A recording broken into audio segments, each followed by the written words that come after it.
Chui vô đi con, có biết cách mặt không nào? Đúng rồi, chui vô.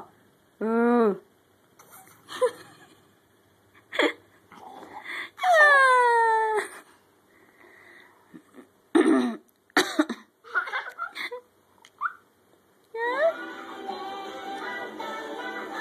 Chui vô, chui vô.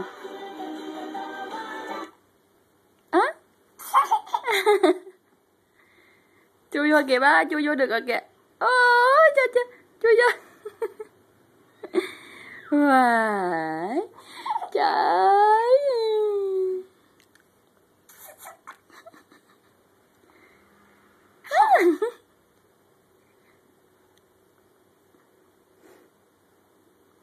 Đâu rồi?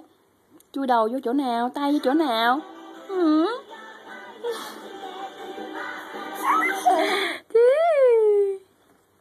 Đúng rồi, chui đầu vô được rồi kìa bác ạ. Chui vô, chui vô.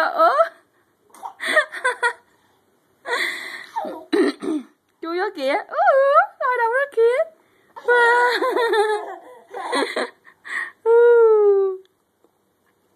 Cuckoo. Yeah.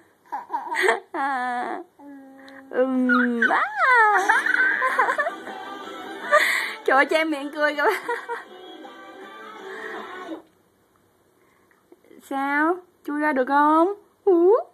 Hở cái mắt ra kìa, hở cái mắt ra kìa.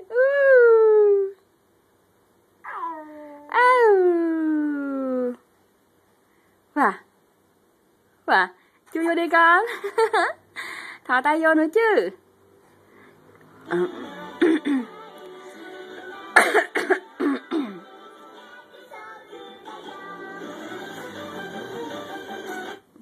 Ki.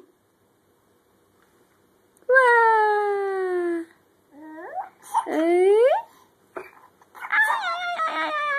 Chui đầu vô kìa, chui đầu vô kìa.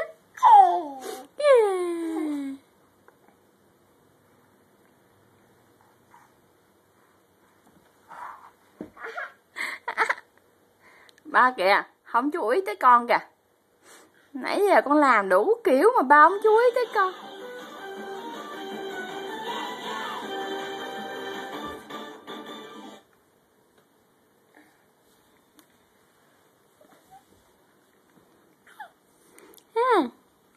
Ê, bò lên đây làm gì?